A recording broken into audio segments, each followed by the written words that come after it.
Let's face it, life wasn't always a walk in the park. But hey, I never complained. My folks weren't rich, but they weren't dirt poor either. They scraped by, gave me a good education, and instilled a strong work ethic in me. That work ethic landed me a decent job right out of college, accountant for a boring but stable insurance firm. 40 years flew by in a blur of spreadsheets, tax forms, and endless cups of lukewarm coffee. My life wasn't exciting, but it was predictable. Then, something completely unexpected happened. One dreary Monday morning, a new client walked into my life, Ms. Lewis. She wasn't your typical client. In her late 50s, she exuded a sharp wit and a no-nonsense attitude that commanded respect. Unlike the stuffy insurance executives I was used to, Ms. Lewis owned a chain of cozy cafes scattered across the city. Lewis and Bean, they were called, each one a haven of warm pastries and strong coffee. "All right, Sarah," Ms. Lewis said, her voice a brisk alto. "Let's get down to business. These receipts are a mess. I need someone who can cut through the clutter and tell me if I'm making any damn money." I smiled.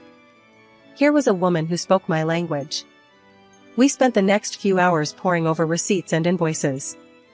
By the end of the day, I wasn't just her accountant, I felt a flicker of admiration for this self-made woman who built a small empire from scratch. "You're good, Sarah," Ms. Lewis finally conceded, leaning back in her chair. "You see the forest for the trees, and that's a rare thing these days." "Thank you, Ms. Lewis," I replied, a sense of satisfaction warming my chest. It was the first time in years anyone had truly appreciated my work. That same week, Ms. Lewis announced a surprise, a weekend getaway for the entire staff. "Consider it a team-building exercise," she declared, a mischievous glint in her eyes. "Besides, you lot look like you could all use a break from these four walls." The getaway was held at a charming cabin nestled deep in the woods. There were bonfires, board games, and enough laughter to scare away the squirrels.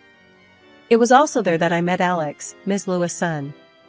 Unlike his mother, Alex was all laid-back charm and easy smiles. He rarely appeared at the cafes, preferring to spend his time traveling and exploring the world, as he put it. "So you're the accountant who keeps my mom sane," Alex said, sidling up to me at the bonfire one evening. He held a beer in one hand and a lopsided grin on his face. "Something like that," I replied, feeling a heat rise in my cheeks. Alex wasn't conventionally handsome, but his easygoing personality and adventurous spirit were undeniably attractive. That night, under a blanket of stars, we talked for hours.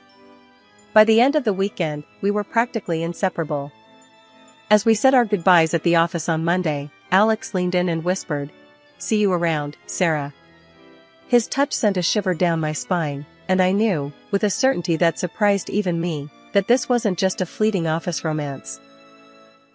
The next few months were a whirlwind. Alex and I were officially dating, sneaking stolen kisses in the stairwell and late-night texts that made my phone buzz with a secret thrill. But there was a dark cloud hanging over our happiness. Alex insisted on keeping things quiet, especially from his mother. "She'd freak," he'd mutter, brushing off my concerns. "She's got this whole image of me being a carefree bachelor, wouldn't understand." I didn't like it, this cloak and dagger business, but I was smitten. Love makes you do stupid things, and here I was, tiptoeing around like a teenager on a first date. Still, a niggling worry gnawed at me. What if someone found out? What if Ms. Lewis, with her sharp eyes and even sharper mind, caught on? Then, 6 months in, everything changed. I woke up one morning feeling different, a strange flutter in my stomach that wouldn't go away. A home pregnancy test confirmed my suspicions. I was pregnant. Excitement bubbled up in my chest, quickly followed by a cold dread. How would Alex react? That night, after work, I practically shoved the test into his hands. His face went white as a sheet. The carefree smile I loved so much was replaced by a grimace. This can't be happening," he stammered, his voice tight. "Alex," I began, my voice shaky with a mixture of hope and fear. "We can figure this out. We can." He cut me off, his voice harsh. "Look, babe," he said, using a nickname that suddenly sounded cold and impersonal. "This isn't the right time for me to be a dad. I'm not ready for all that." My heart sank. The warmth I felt moments ago turned to ice. "But Alex." "No buts," he snapped. "This needs to be taken care of. You know what I mean?" His callous words stung. This wasn't the Alex I thought I knew. "Taken care of?" I repeated, my voice barely a whisper. "Yeah," he said, avoiding eye contact. "There are clinics. It's no big deal these days."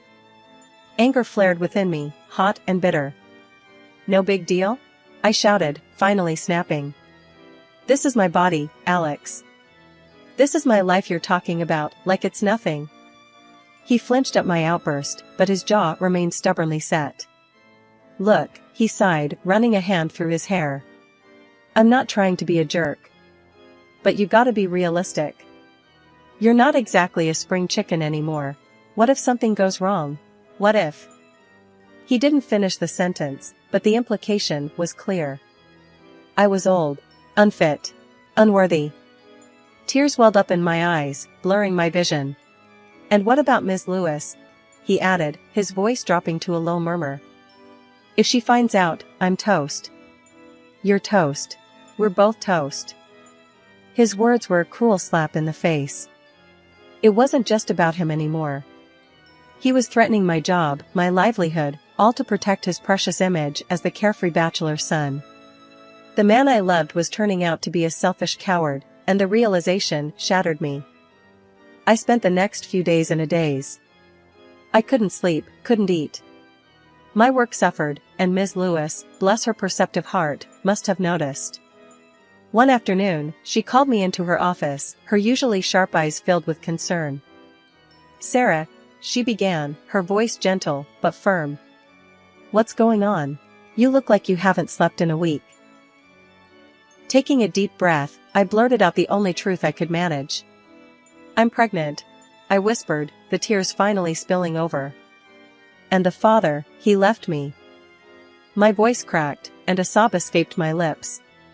Ms. Lewis pulled me into a surprisingly strong hug, her arms a warm haven in the storm of my emotions. Ms. Lewis' hug was a dam breaking open. Tears streamed down my face as I poured out my story, the betrayal, the fear, the overwhelming desire to keep the baby. However, I did not mention the name of the scoundrel. To my surprise, she didn't judge. Instead, a knowing sadness clouded her eyes. "Men can be real jerks, Sarah," she said, her voice rough with emotion. "My own husband walked out on me years ago, leaving me with a tiny Alex to raise on my own. It was tough, honey, tougher than you can imagine, but I did it." Her words were a balm to my wounded soul. Here was a strong, successful woman who had faced similar hardship and emerged victorious. It gave me a flicker of hope, a belief that maybe, just maybe, I could do this too. "Look," Ms. Lewis continued, her voice firming up. "This is your decision, Sarah. But if you choose to keep the baby, I'm with you all the way. We can figure out a way to make things work. Maybe some remote work, lighten your load a bit.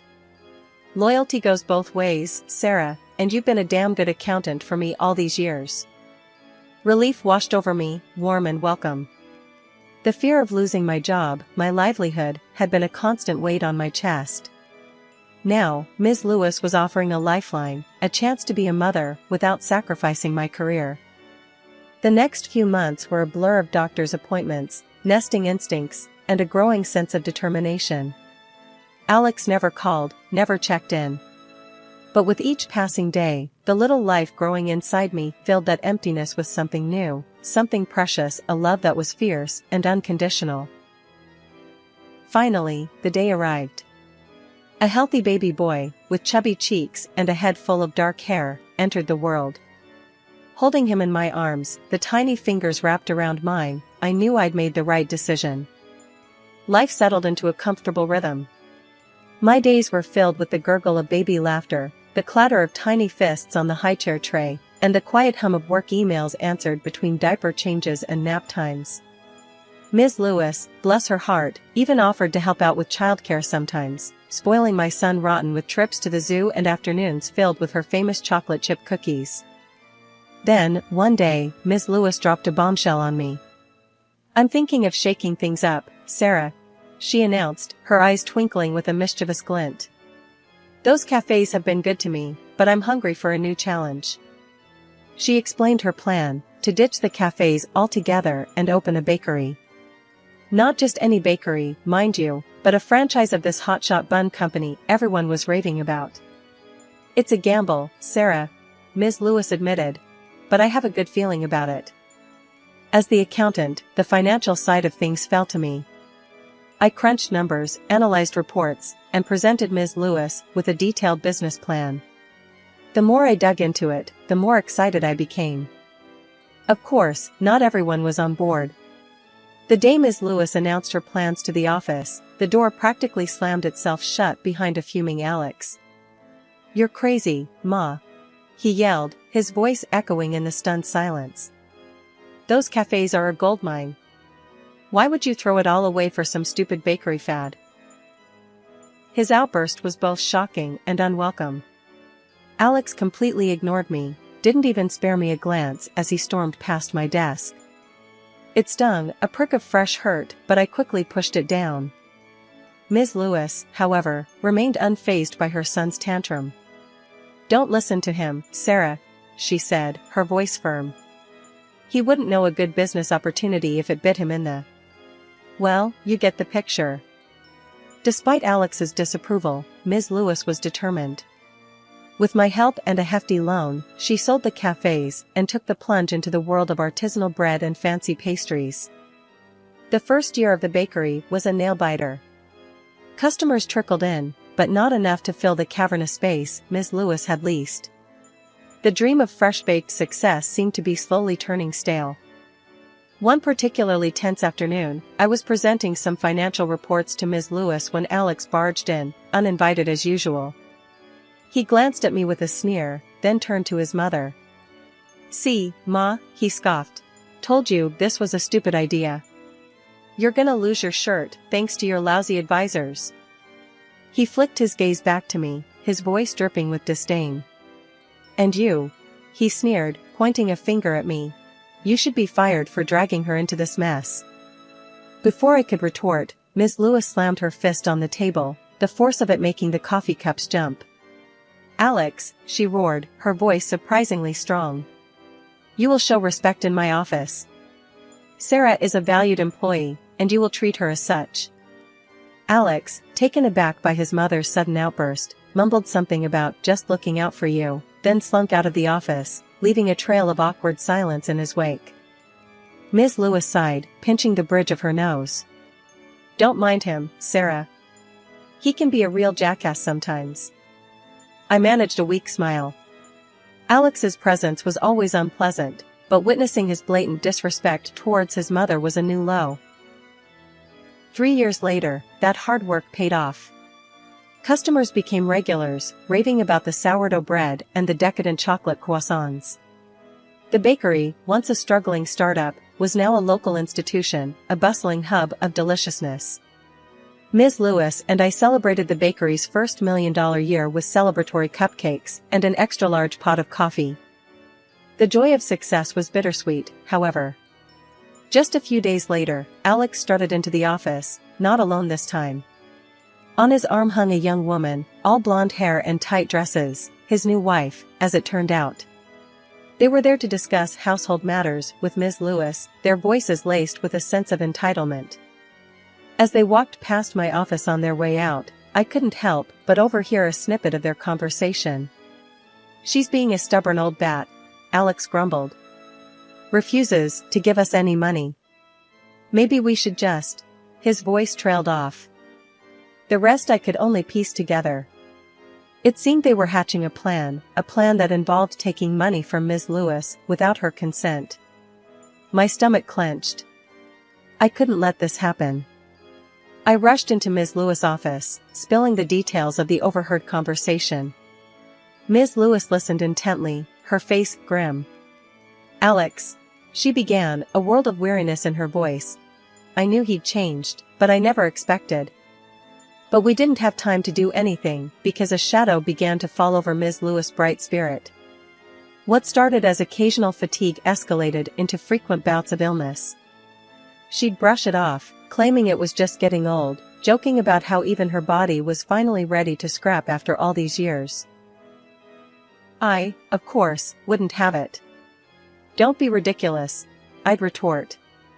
"You've got more energy than most 20-year-olds I know. You just need to see a doctor." But Ms. Lewis, bless her stubborn heart, was determined to stay on her feet.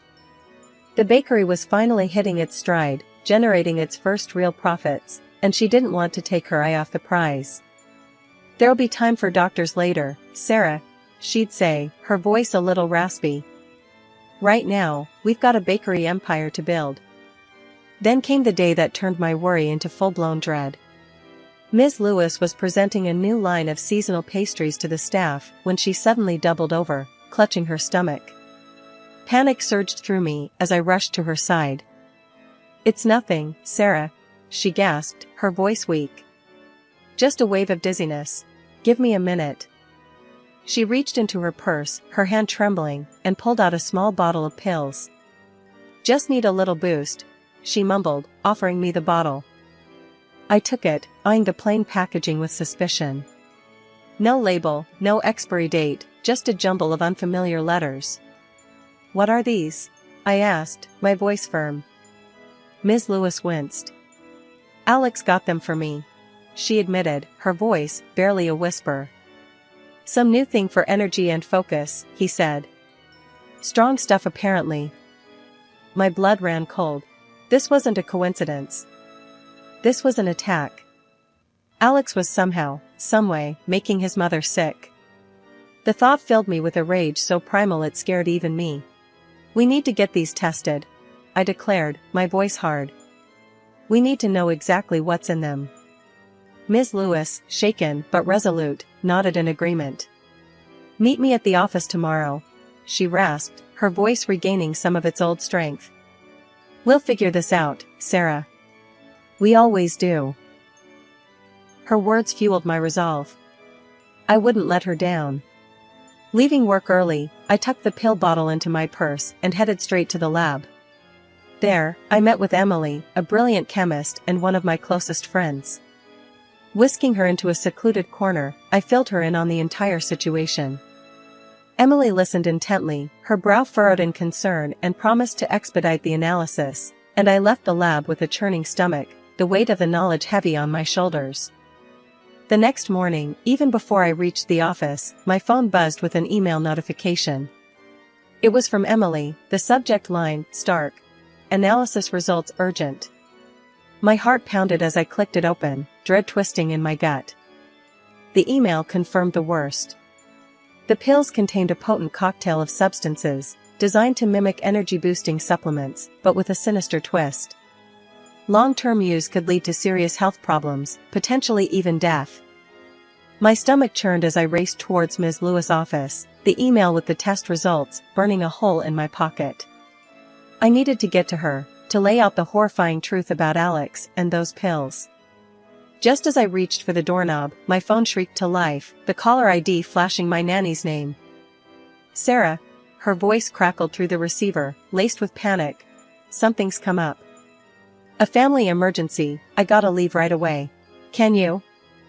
The rest of her sentence was lost in the static, but the message was clear.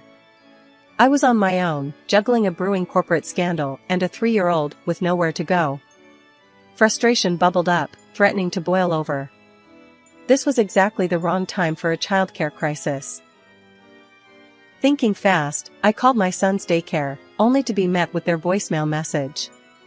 Desperate, I dialed Ms. Lewis' number, hoping for a miracle. "Sarah? What's wrong?" Ms. Lewis' voice came through, laced with concern. I explained the situation, the jumble of childcare woes, and a burning need to discuss something urgent. A beat of silence followed, then a sigh. "Bring him in, Sarah," Ms. Lewis said, her voice firm. "We'll figure something out." Relief washed over me. With a grateful thank you, I bundled my son into the car, his bright chatter a stark contrast to the turmoil brewing within me. As soon as I entered the office and sat my son down on a chair, the door flew open, revealing Alex in all his smug glory. On his arm hung his glamorous wife, her perfectly coiffed hair and designer dress a stark contrast to the chaos of my day. Their arrival was like a punch to the gut.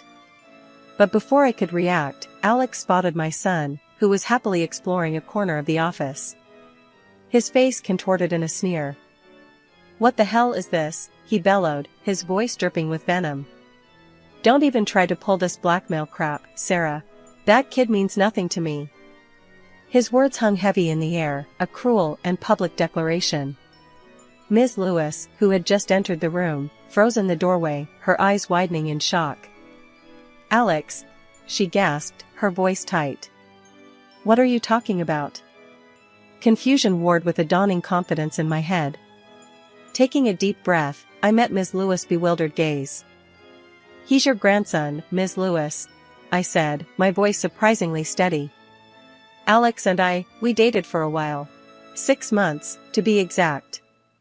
And then he left, when he found out I was pregnant."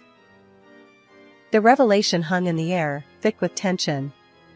Alex's wife, the picture of perfect composure moments ago, let out a surprised gasp.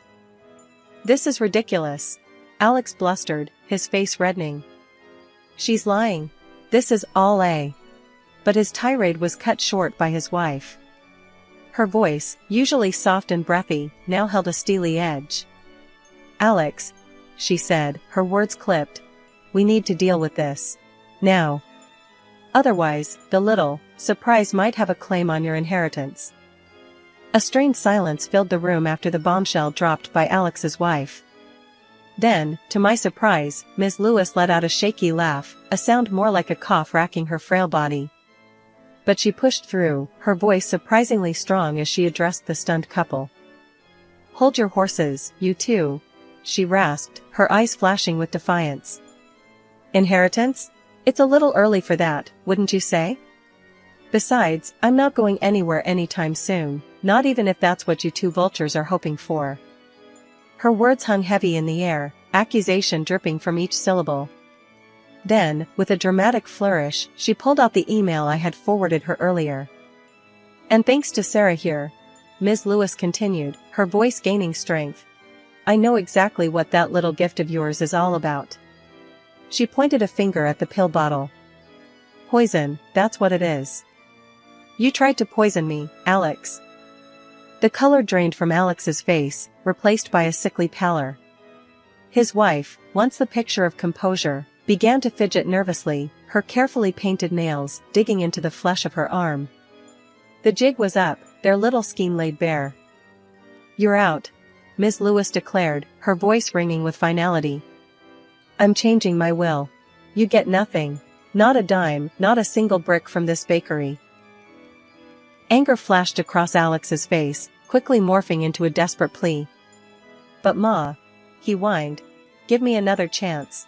I was just..." Just then, the office door swung open, revealing 2 uniformed police officers. Ms. Lewis had called them the moment her suspicions were confirmed. Alex and his wife, their facade of arrogance crumbling, started pointing fingers at each other. Alex blamed his wife, spewing accusations about it being her idea. She, in turn, shrieked about his manipulative ways and how he'd forced her into the scheme. We spent the next hour recounting the events for the police, the story spilling out in a jumble of emotions.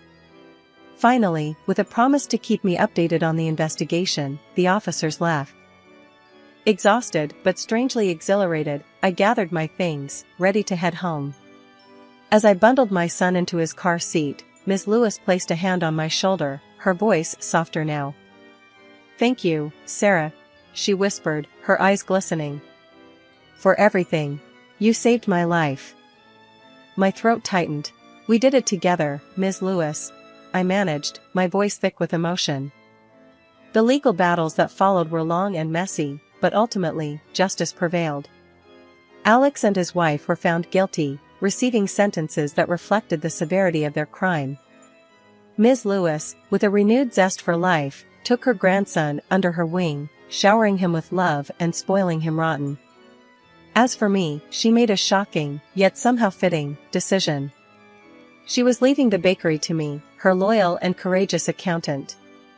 It was a legacy of trust and gratitude, a reward for standing by her side when she needed me most.